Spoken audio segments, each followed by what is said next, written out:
A little bit more about me, just so you have some perspective on my outlook going into this, is my previous job, I was a grant funded employee, which a lot of the times after college, sometimes you get into roles where you have to find your own grant money for your salary. And that can be challenging at times, but also very rewarding in the sense you can pick your own projects and your own funding opportunities. But I did fund my own salary for several years at that role. And in this role, I mostly find external money for special projects and then help our other faculty at Extension find money and apply for funding for their research projects. And at WVU Extension, we have several disciplines that we cover: agriculture, natural resource management, community development, youth development.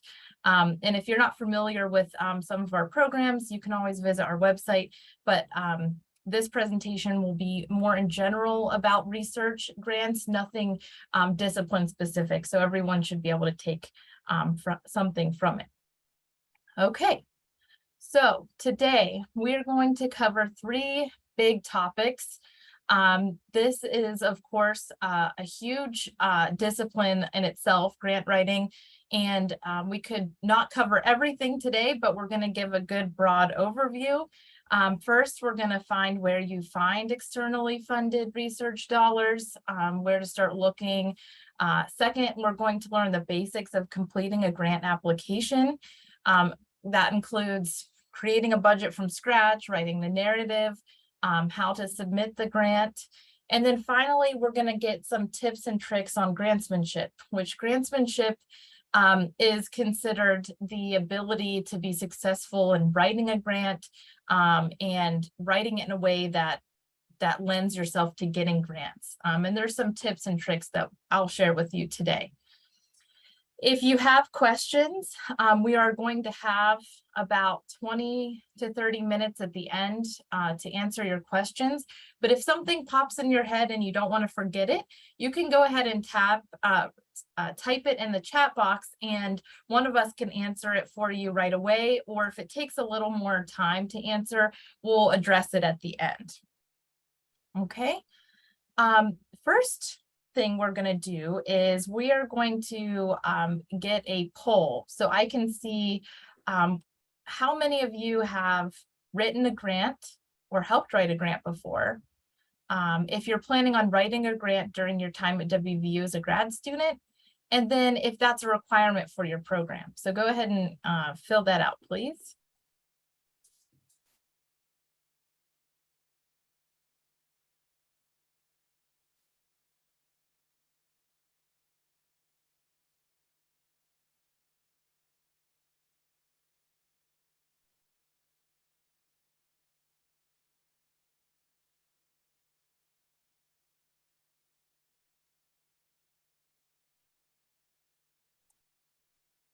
Okay, very good. Thank you. So it looks like we're half and half. Half of you have written a grant before and half have not. So that's good. That's what I was expecting. Some of you are planning on writing a grant during your time at WVU.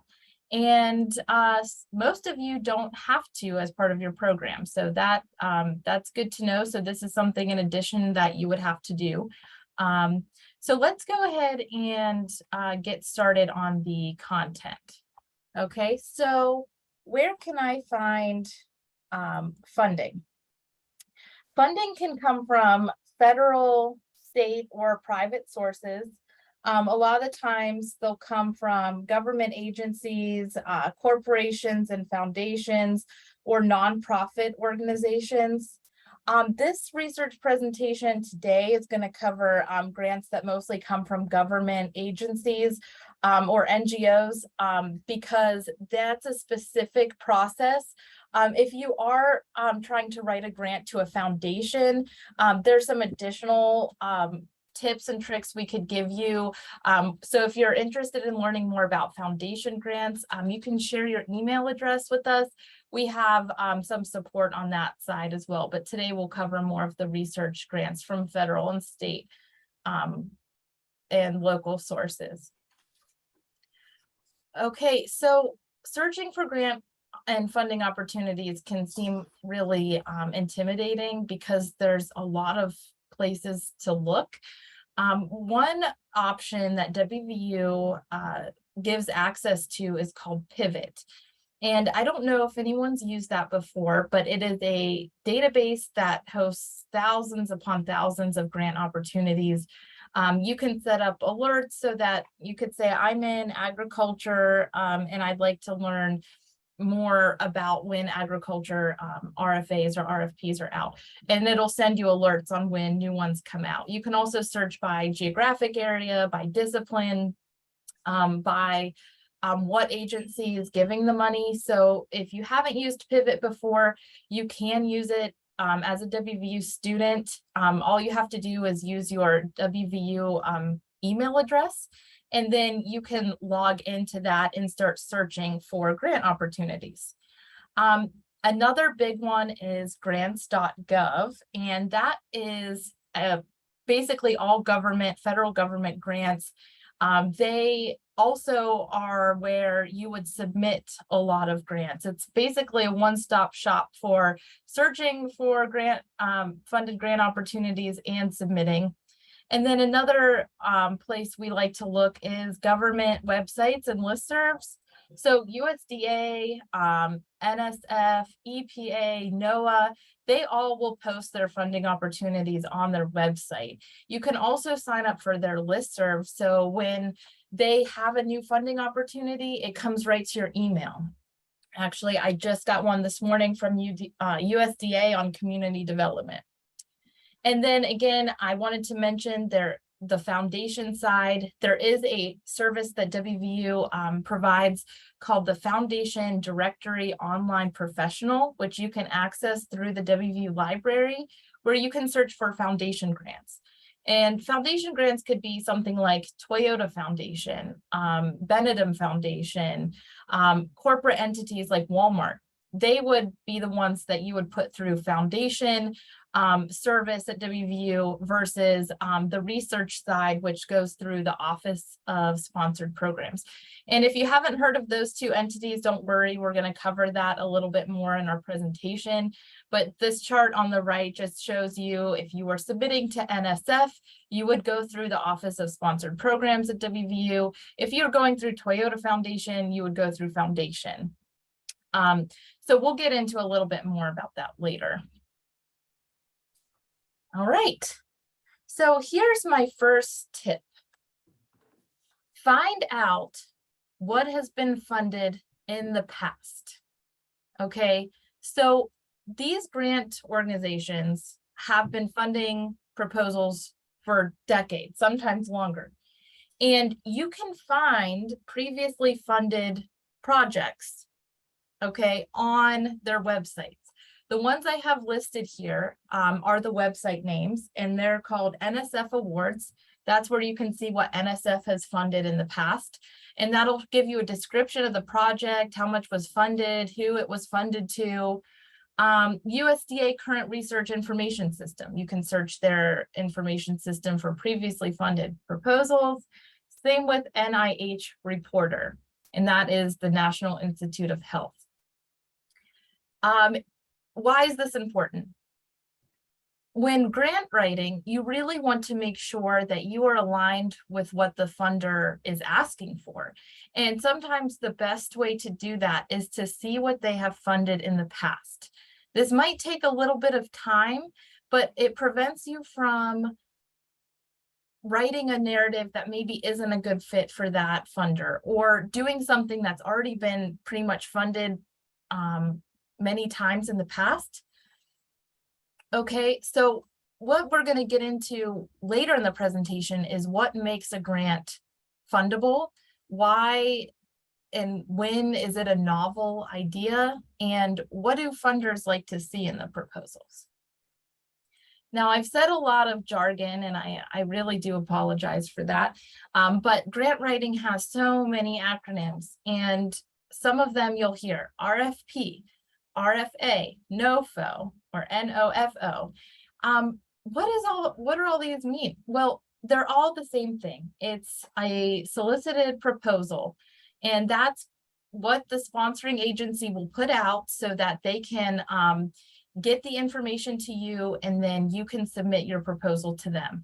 Sometimes these words or acronyms are used interchangeably: RFP, RFA, RFO. Now, the RFP stands for Request for Proposal. That's usually a lot of the times for contract work. Request for application is oftentimes a one-time grant opportunity, and you're going to be writing an application to get some grant funding from this organization. And the notice of funding opportunity is also the same, except a lot of the times it's for cooperative agreements, which are when agencies like to fund like more collaborative projects between their agency and your agency. But if you see the words RFP, RFA, NOFO, you know that that's an agency trying to have you request some kind of grant funding from them. In this kind of document is so much information. It has, who's eligible, okay? Sometimes they want nonprofits. Sometimes they want institutions of higher education. Sometimes they want community organizations. So reading first and foremost who's eligible to apply is literally the first step. Now, if you are writing a grant at WVU, you can either apply for that grant through WVU proper or through WVU Research Corps, which is our nonprofit arm, which that's where a lot of our research grants end up. Now, if the grant says we only fund nonprofits, well, if you work at WVU and you submit it through Research Corps, that is considered a nonprofit. So we are eligible for nonprofit grants and institutions of higher education in the eligibility requirement. This form is also going to tell you how to submit it. This is very important because if you do not submit it correctly, they will turn it back away and they won't ever look at it. Sometimes it's through email, sometimes it's through grants.gov, like I mentioned, sometimes it could be through their own portal. It's also going to have the due date, obviously very important, what to include in your application. That's obviously going to have your narrative, your budget. Sometimes it's going to have other things like logic model or your organization structure. Now, one thing that cannot be stressed enough is how important it is to follow the formatting guidelines in this document. So a lot of times, almost all the time, they're going to tell you what size font they want. They're going to tell you the page limit. They're going to tell you the margins and how big the graphs can be, if the logic model needs to be on the narrative page limit or it can be separate. So please, please, please always pay attention to the formatting and page limits. And then finally, they will always tell you how much funding is expected to be awarded. So let's say you're applying to NOAA and it's for $500,000. They may say that 1.5 million is available for this, and that's how much they're going to fund. So depending on who applies and for how much money, that ends up being how many grants they're going to fund in this fiscal year.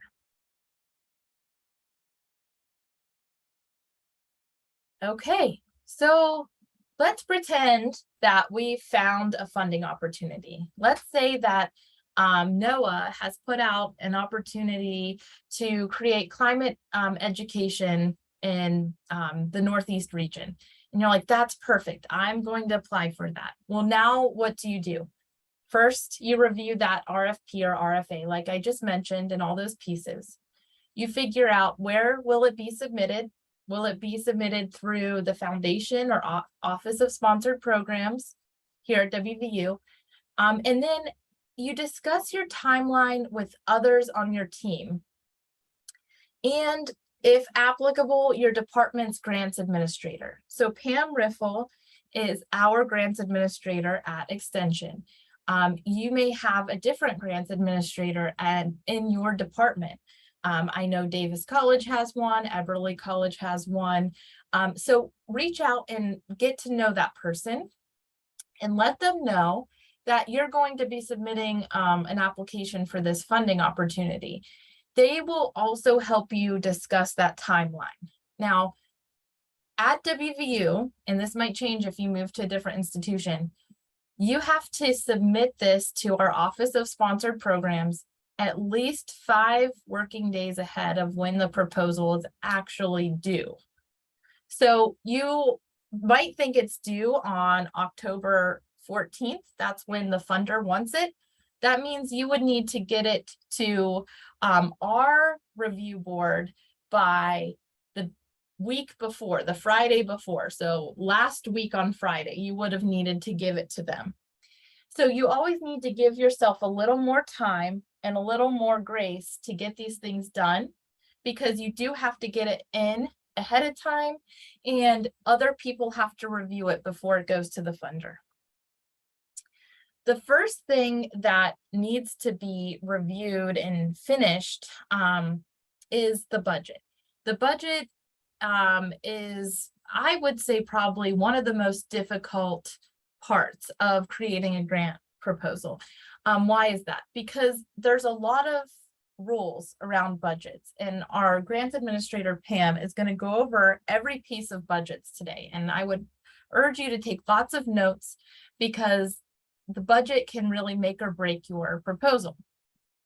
You want to make sure that the budget has enough funds to cover what you say you're going to do, but also is it asking for too much or too little, or you're not including like an integral part. Like, let's say you say that in this NOAA climate grant that you're going to bring underserved kids to WVU campus to learn about climate science. Well, if they're underserved kids, how do you think they're going to get to WVU? Are you going to expect them to drive? Are you going to rent a bus? Are you going to give them gas cards? Because the reviewers will think about these things to make sure that your project will be successful. Okay, after you get a good budget template done, then you can start really hashing out the narratives, making sure that the narrative aligns with your budget, and then any other required documents you need, which will be again in that RFA or NOFO. And then finally, if you're here at WVU, when you're submitting this, you have to submit it through the KC system. And if you haven't worked in there before, that's okay. It's pretty easy to learn. The KC system is where we submit the grants to the Office of Sponsored Programs for review. We also use that to submit IRB proposals and get IRB approval. So if you've gotten IRB for your research and you went into KC to do that, then that is the same system you would do with your grant. Okay.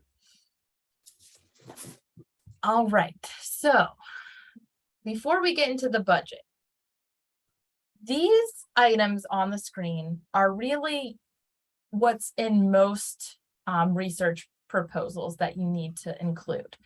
You need to include the budget narrative, and the difference between the budget and the budget narrative is just the format. So most times your budget is going to be in Excel and your budget narrative is going to be in Word. And the budget narrative really just explains why you're asking for these things. So in my previous example about the underserved kids traveling to WVU, in your Excel budget, you might have $3,000 for bus rentals. And that's all the reviewer is going to see. But then when they open up your budget narrative and you list that you're paying for $3,000 for buses, then you're going to explain more. Oh, we're going to have 30 kids per bus, and the buses are $1,000 each for the day, and they're going to go to and from WVU. So that just gives more information to the reviewer to make sure that they understand what those funds are for.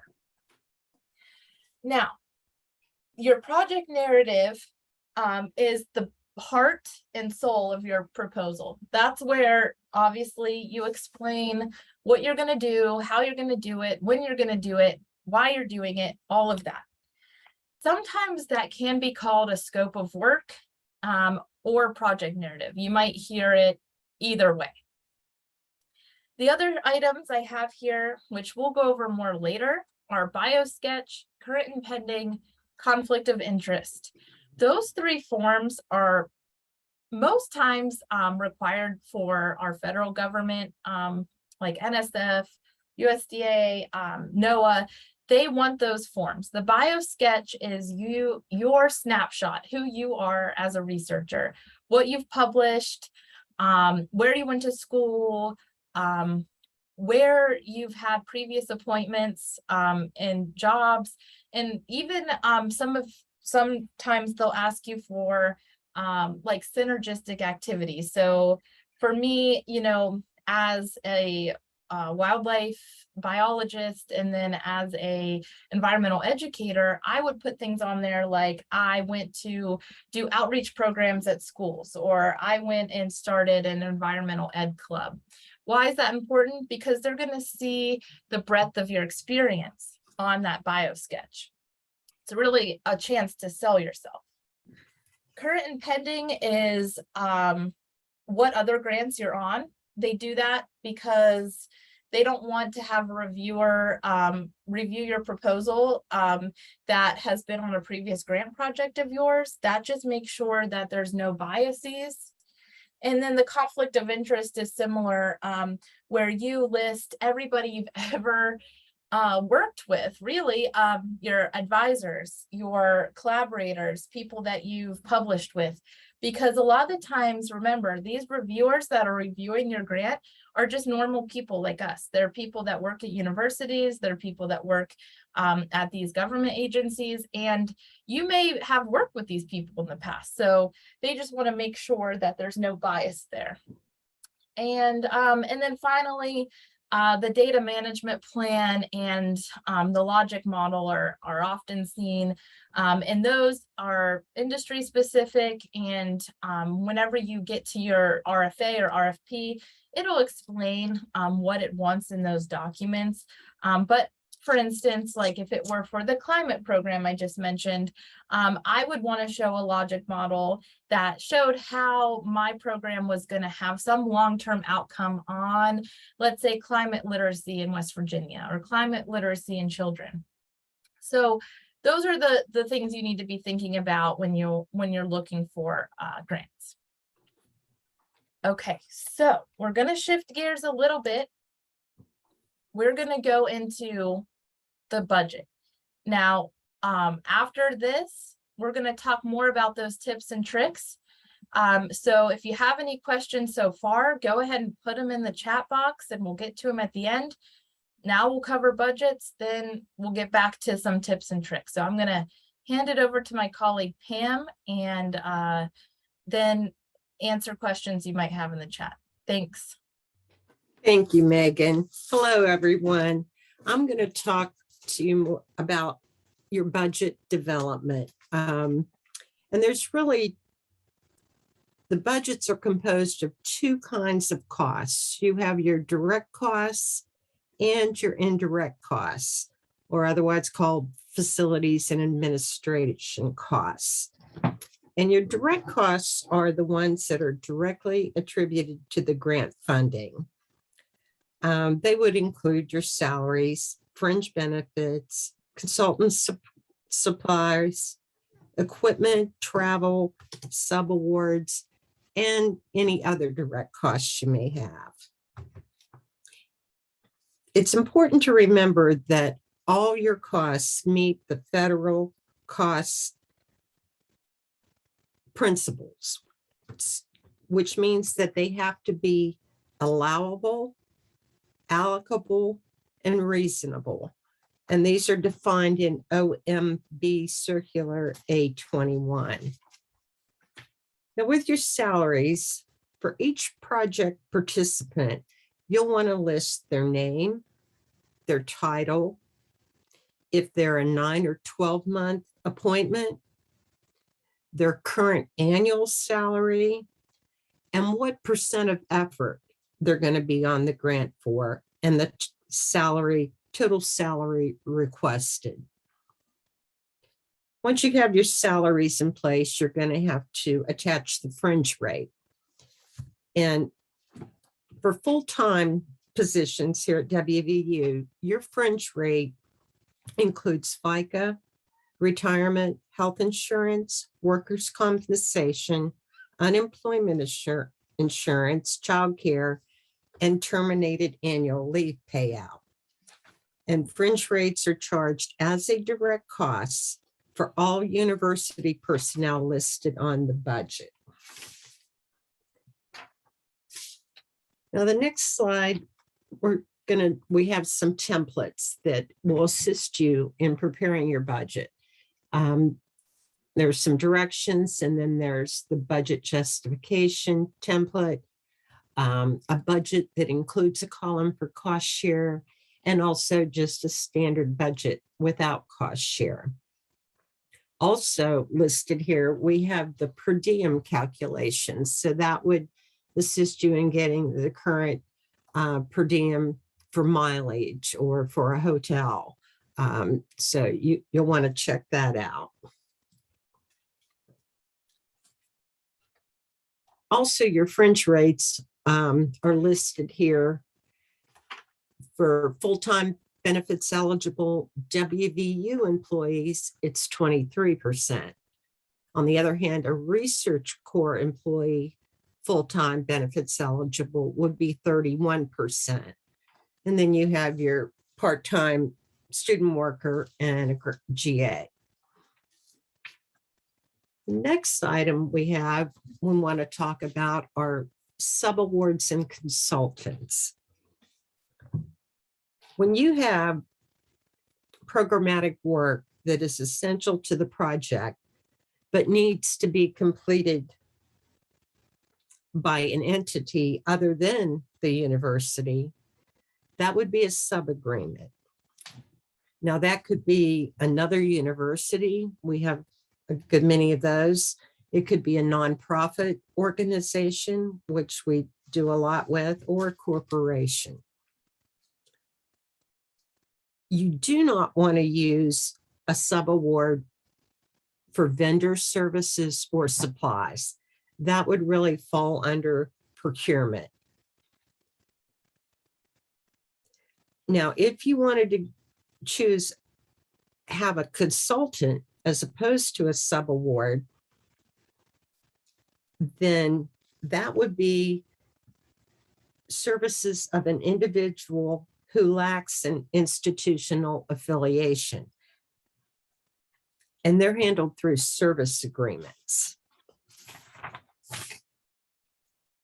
Prior to the time the proposal is submitted to OSP, if you're doing a subaward, you're going to have them provide you with their budget narrative, and their scope of work.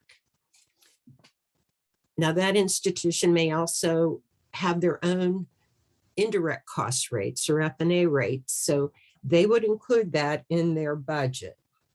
And then it would have to be approved by both our authorized institutional official and theirs. Depending on the amount of your subaward, we only charge F&A on the first $25,000 for each subaward for the life of the grant. So even if you had several subawards, it would only be the first $25,000 on each of them. The rest would be waived the F&A charge. A little more about consultants, which is also called an independent contractor. Again, that's somebody that's providing a service that's not available here at the university. They're usually for a short period of time and not material in relation to the overall scope of the project. And there's a form listed on the other research slide resources slide that are the forms that helps you determine if this person should be a subaward or an independent contractor, what classification they should fall in. Okay, the next item we want to talk about are supplies.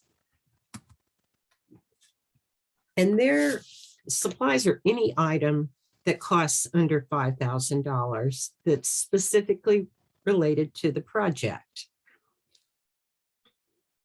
The things you don't want to put under supplies are your general office expenses, pens, staplers, just basic office equipment that you would use on you would be using with any project. So it's not specifically for this project. So your general office supplies, you don't want to include here, but anything you do need that are specific to the project could be counted as a supply.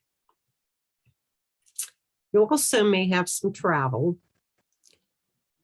and that's usually allowable for conferences, collaboration, or remote facility usage. There you want to specify each trip. You want to state the purpose and the destination, the number of individuals traveling, the mode and cost of the transportation, lodging, number of days, per diem. Currently, if you were driving, our current mileage reimbursement rate is 62.5 cents. So you would just take your total number of miles times 0.625, and that would give you your cost for the mileage. On the other hand, we have equipment that is anything 5,000 or more.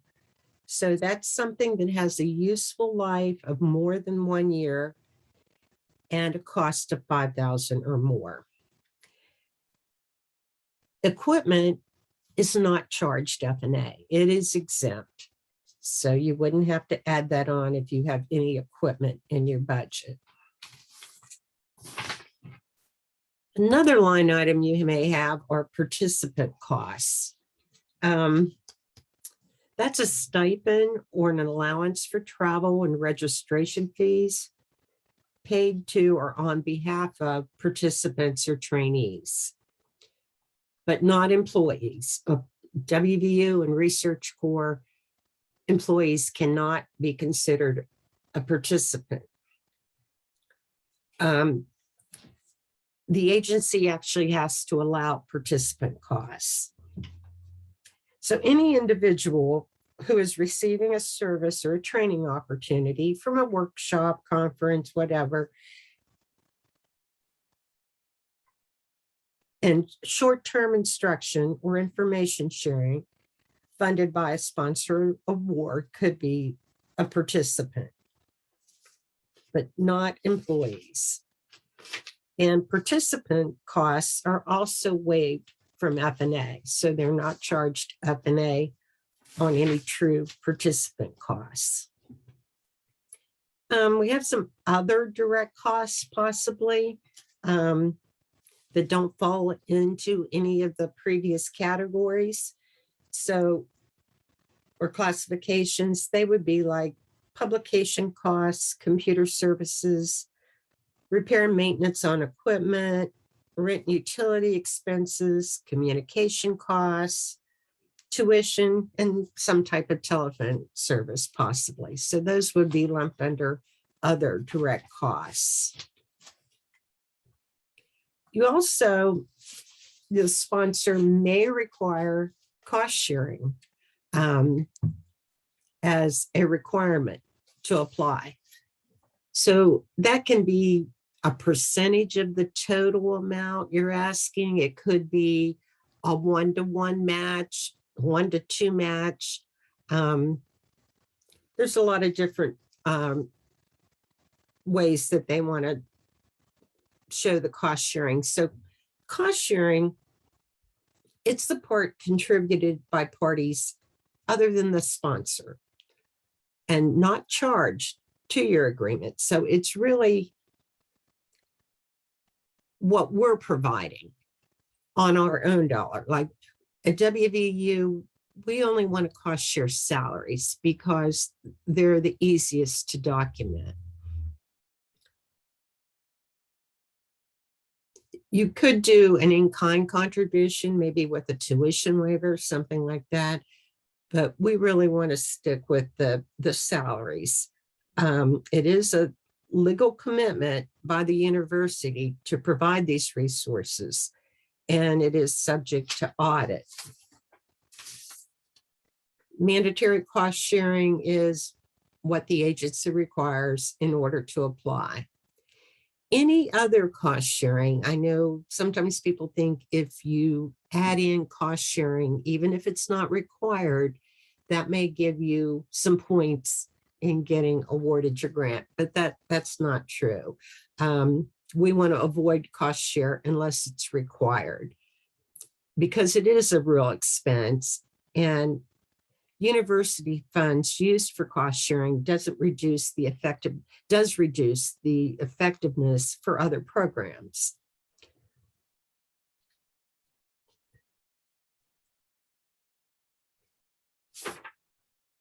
Now let's move on to indirect costs. That's your F&A, facilities and administration charges, or some people even call it overhead.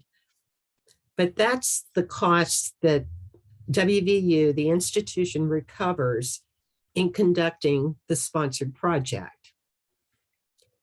And it can't be directly attributed to a particular project.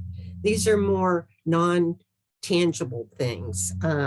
Examples would be university space used by project personnel, utilities, costs to maintain the functions of the research office, custodial costs, technology, procurement, the library, accounts payable, and administrative. So these costs are not easily allocated to a specific project. So the university negotiates a rate with the government, and we have our rates negotiated with the Department of Health and Human Services. And the rates are based on actual expenses for a given base year. They're real costs, and the funds recovered from the grants are not profit, but reimbursement for actual costs.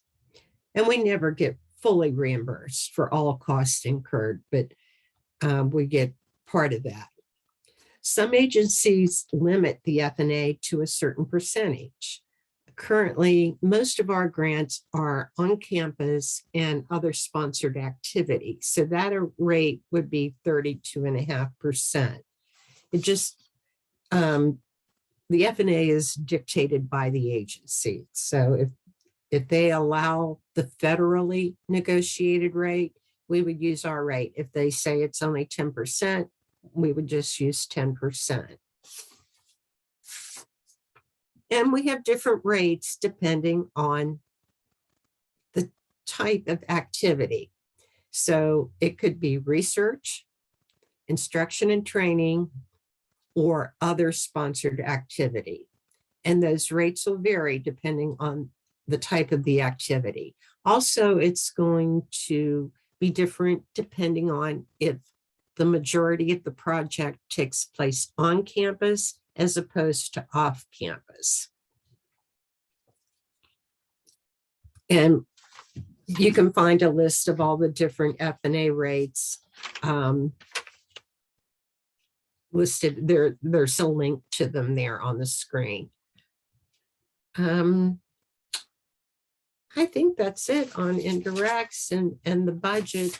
You just want to think through really well what you're going to need, who's going to be helping you, how much time it'll take them, you know, what materials, if you have any travel, and just try in your narrative to word it so that they fully understand how you arrived at those costs and why those costs are necessary. So I'm going to turn it back to Megan for some grantsmanship. Thanks, Pam.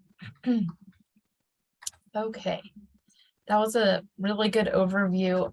And of course, as you're doing your budget, you can always reach out to your grants administrator for assistance, or even the OSP office if you need help with writing your budget. So let's pretend our budget is done. Now what do we need to do? Well, you need to finalize all of your other grant application documents. That could be your narrative, logic model if required, reference pages, etc. Because the first thing that the Office of Sponsored Programs is going to look at is your budget. That's their priority, to make sure that the budget is accurate before it goes off to the funder. And so you have a little bit more space to work on the narrative logic model if needed. So let's talk about the narrative. This is so important that you double check the the requirements in that RFA, RFP, or NOFO. Double check the font size and page limit. We've had people who at Extension have had little issues with formatting, and it went over the page limit and it's bounced their proposal back.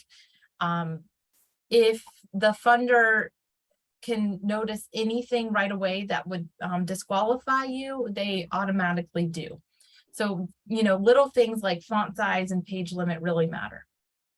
And make sure you have all of the sections represented in the narrative that they are requesting. So that could be things like the objective and outcomes statements, your description of proposed activities, your target audience and geographic scale, your project team members, your partners, and your project evaluation plan if needed. So each of these can be named slightly different things depending on the funding agency, but they all kind of get at the same thing. So the objectives and outcomes are really so that you can tell this funder what you're going to do and what the outcome is going to be pretty succinctly. Let's go back to the climate literacy example. I'm going to reach 10 schools and engage 300 kids in climate literacy activity. And through that, they're going to be able to increase their climate literacy and their ability to be resilient to natural disaster. Let's just say that. So you're not going to explain it in detail yet, but you're going to basically hook them right at the beginning that they have interest in your proposal. They're going to see that you have strong objectives, strong outcomes. Then you really get into more of the description of how that's going to happen. That's more of like, okay, so this is the recruitment strategy. This is my hypothesis, and this is how I plan to test that hypothesis. This is how I plan to test it if something goes wrong.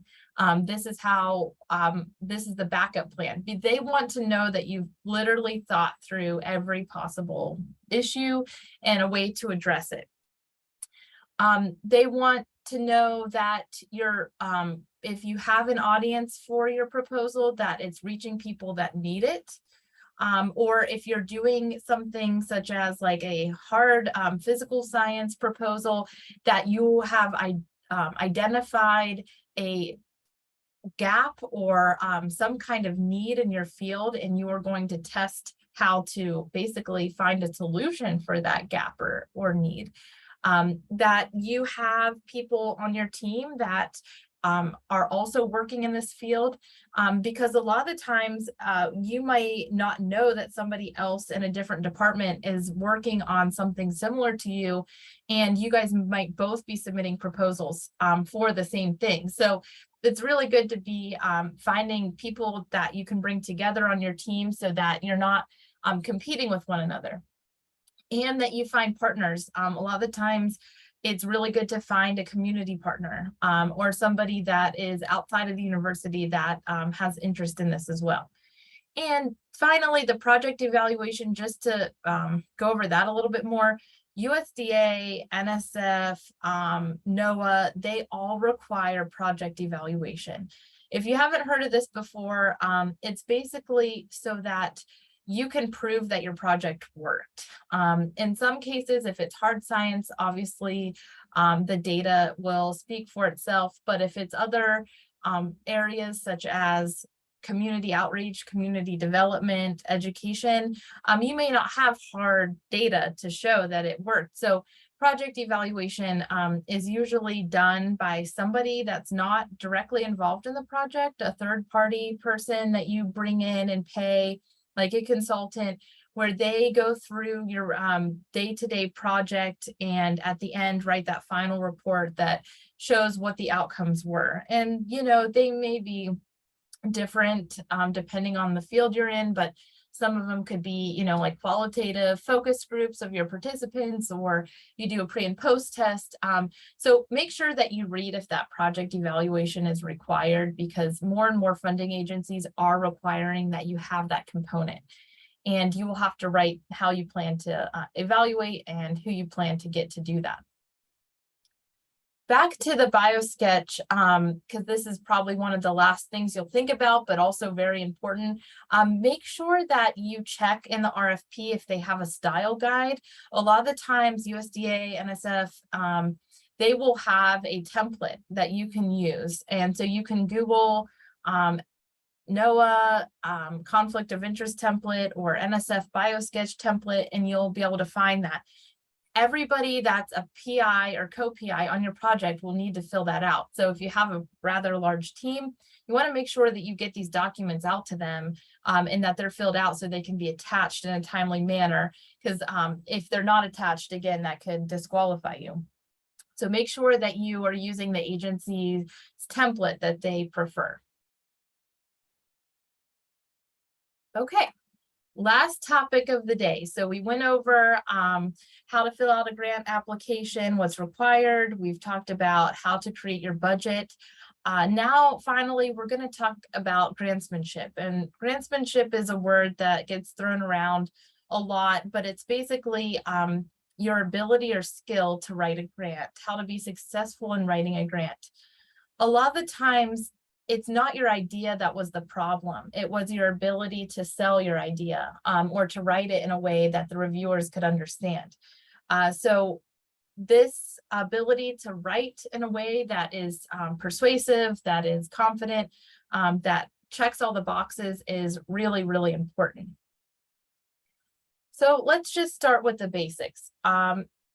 Let's be honest, reviewers want to find a reason not to fund your proposal. That might sound mean, but why do you think that is? They're getting so many. It's very competitive. And a lot of the times these reviewers are just doing this as a side job. They are not doing this as a full-time job. So they may be doing it in the evenings. They may be doing it on weekends. They may have a stack of 10 to review for the month. So if they see something right away that disqualifies you, like you didn't use the proper templates, you didn't include the proper documents, that's an easy way for them to just send it back and say, that's one I don't have to review today. So you want to make it hard for them to turn down your proposal. You want to really just get them hooked and say, wow, this is well written. This is a novel idea. And we should fund this. So what does that look like? Grantsmanship skills. There are 4 that I think are worth talking about right now. Again, I know that we've been saying this over and over again, but knowing how to properly fill out the forms. That may seem redundant, but it is literally one of the most important things you can do. I've heard so many stories of people who just missed a form or didn't fill it out correctly, and it just, all that work is gone. Know how to communicate your idea. This is where you really need to figure out how to sell your product. Sometimes that product is yourself, and sometimes that product is your idea. So how do you communicate your idea to this person that you don't know, that may not directly be in your field?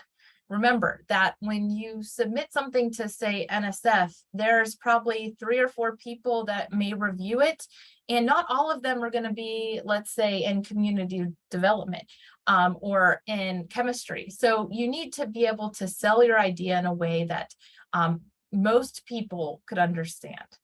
You need to find out the purpose of the grant application. What do I mean by that? The funding agencies, NOAA, NSF, USDA, they have priorities. They have their purpose, their mission statement. They have their check boxes they want to check off as an institution. And that's why they're giving you money, because they possibly can't do all of the work. And they can't come up with all of the ideas and create innovation all on their own, but they still want it to be aligned to their goals.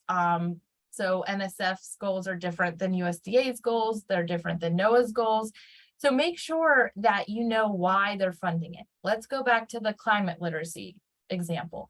So NOAA is interested in helping people be more resilient against climate disaster. They want to increase their use of their tools on their website. They want to make sure people know that NOAA's providing resources that you can use. So if you can show how you're going to help NOAA be successful by the work that you're doing, then that is a good thing.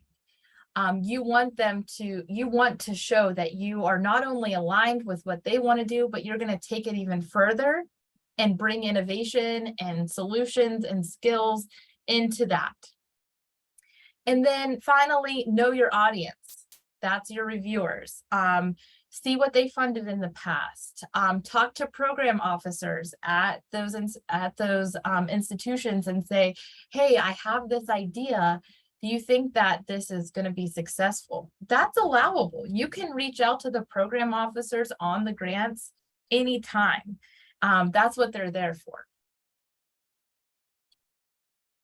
Okay, now this is really where you really need to think about each of these points. What is the point of a grant? Okay, the point of the grant is that funding agency is trying to increase either their capacity, their innovation, or their ideas, and increase science in whatever field that is in. Your idea for your grant needs to be novel. It needs to be something that's going to address a identified gap in the research, an identified gap in whatever field you're in, and it needs to be not funded before. They may fund similar things, but that's when you go back to read those past ones and see how you can take it further. You should have a good grasp on the current literature, and that should be reflected in your narrative, that you're citing people that have been doing work in this field that's current. In your references list, you should be sure that you're synthesizing those ideas in a way that you're not just trying to pull in a reference here, a reference there, just to show that you did cite this person, but that you actually thought about their ideas and how you could bring them a little bit further. Reviewers look out for things like that. They can tell when somebody just repurposes a quote and it doesn't really integrate it into their ideas or their hypothesis. Don't try and sell the world to them. They know what's realistic and what's not realistic. You know, you don't have to have every question answered in this. You might just be answering one question and have one really good outcome that you're looking for. Just don't oversell it. Don't try to have unrealistic outcomes, because that'll show to the reviewer. Check for grammar and spelling multiple times. So let's say if I came to you today and I showed you this presentation and every slide had a spelling mistake, would you trust me that I knew what I was talking about? Would you think that I was the most qualified person for the job? Little things like that can really show. I mean, everyone's human, and one or two little mistakes, but if you have repetitive spelling or grammar issues in your proposal, that will be a huge red flag. Lastly, one of the more less talked about things that you should do is have someone that's not in your field read your narrative and see if it makes sense to them. Can they follow the logic? Can they understand what you're trying to say or do, even if they're not directly in your field? Because again, that reviewer might not be directly in your field. So you want to have people read it that know what they're talking about, obviously others in your field, and then people that aren't in your field. Give yourself plenty of time to have others read your proposal and provide feedback. Here's the bottom line. You need to be knowledgeable about the gaps in needs in your field before you start. You need to be creative and spend time thinking about a solution to that identified gap or need. Using preliminary data or research from your work is always really good. You can add that in and say, we have this small pilot project that we did. It showed that it could be successful.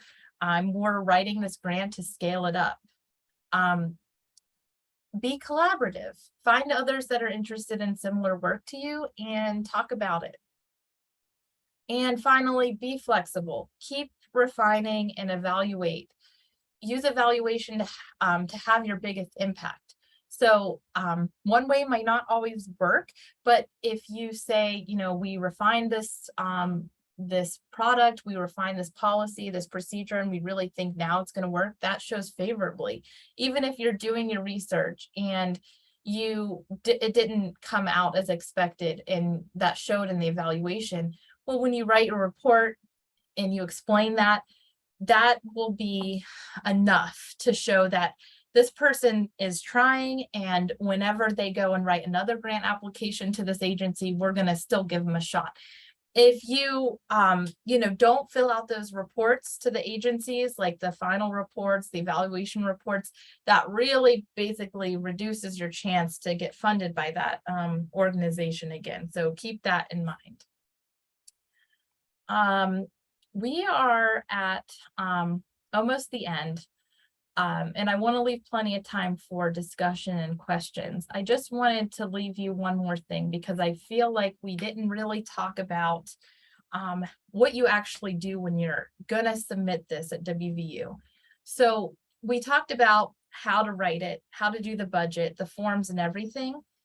But when you go into WVU KC system, you do need to make sure that you have all the information you need to submit it. So go ahead, even before you get a grant, go ahead and look around in there, understand what's the sponsor code, what proposal type will I be, research, applied research, basic research, what department will it be going through, what's the activity type. So that could be if you're doing education versus you're doing more like applied research, basic research. And don't forget to come up with a good project title. You're going to need that. And think about what start and end date would make sense for your project. So these are and we'll share these slides with you, but these are things to just keep thinking about as you find RFAs and RFPs. And we'll skip over this for now because we're running out of time. But if you have any questions, please ask us and we'll be happy to answer them. And I think there is an evaluation that they'd like you to fill out. I don't think you can click that, but I think they're going to put it in the chat box. Okay, so I'll end there, and please unmute and ask anything that you would like to ask.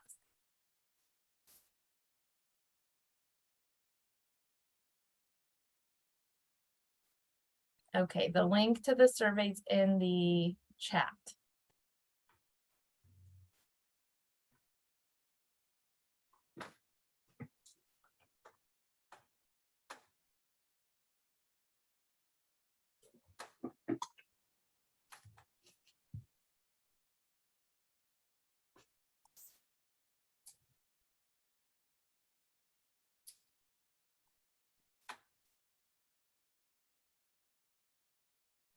Oh, I have a question. I just wondering, so if you write a grant, so what kind of people and you can ask for help?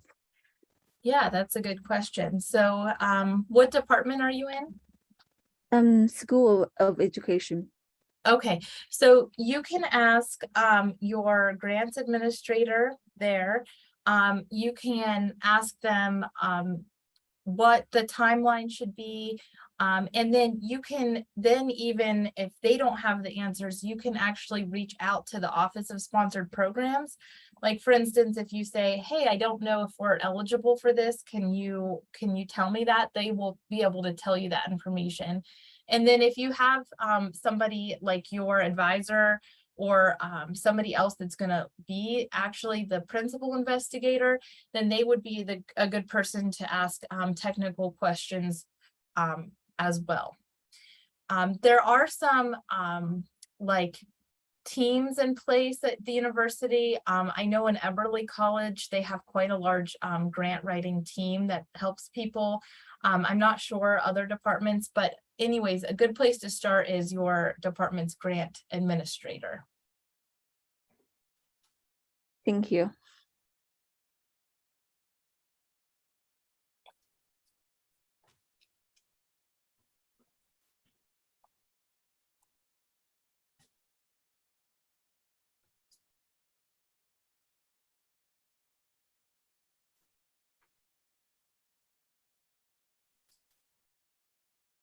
Is there any specific skill to be able to write a grant? No, I wouldn't say. I think anyone can do it. Just being able to fill out the forms correctly, write in a concise manner, and be able to have an institutional support system in place. Like if you work at WVU, then that's really all you need. And there's a lot of assistance available, additional even classes you could take on grant writing, but really anyone can do it. Yes, we will share the slides with everybody. And while we're waiting for people to think of some more questions, I did want to show you, if you are doing any kind of research that requires institutional review board approval, you don't have to have that approval before you write your grant. You can just say in your grant that you are going to be acquiring IRB approval before the start date, and you will have it submitted through the WVU Institutional Review Board. Once your project actually starts, if you're funded, then you can submit it to them, get your IRB approval, and go on with your research. This is mostly for if you're doing research on medical, biomedical, human subjects research, sometimes animal systems. Like if you are going to be testing anything on animals, you would need IRB approval. So your PI, your department would know if you do or not. But just so you know, you don't have to get it ahead of time.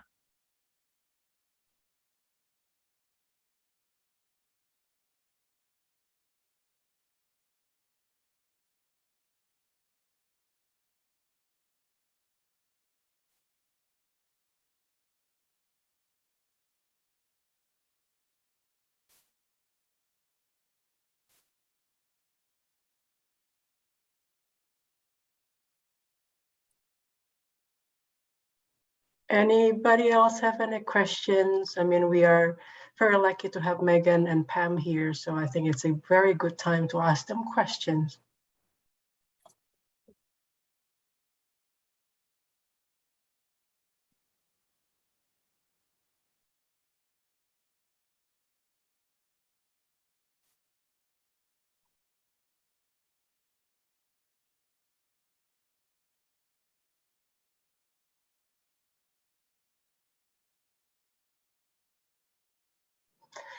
All right, so are you sure, everyone? If not, Megan and Pam, do you have anything else?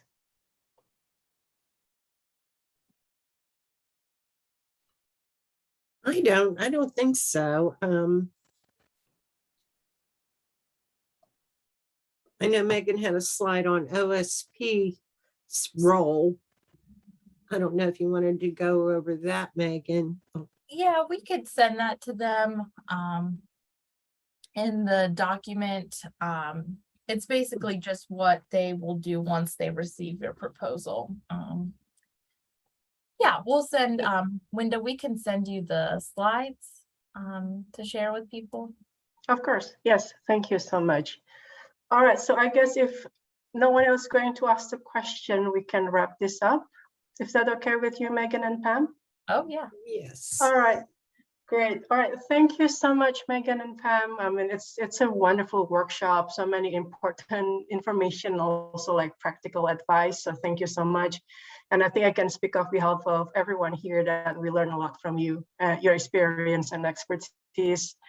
And on behalf of Ogle, I would like to thank each of you for your questions and participation, as well, all the participants. And then we hope to see you again at other events organized by our office. Please check Ogle's weekly email for graduate events and opportunities. And also don't forget to let us know your thought about workshops by completing the survey. And again, thank you so much. Enjoy the rest of your day and have a great weekend. And thank you again, Megan and Pam. Thank you so much for having us. All right, Thank you. thank you. And Thank you, you. Pam. Pam, I didn't say hi. Nice to meet you. Nice to meet you too. All right, thank you so much for your time. And yeah, I was listening the whole time, and a lot of useful information. Yes. Good, Thank good. We're Yeah. glad it was helpful. And if anyone has any follow-up, they can reach out to us. You can share with them our emails. All right. Thank you so much. Have a great weekend. Thank you, Yeah. you You too. too. Bye. And when Thank Bye-bye. you. Thank you, everyone. Winda, thank you too. Thank you for hosting I'm this. staying here. Okay, I submit to. Yeah. Bye-bye. Thank you. I'll be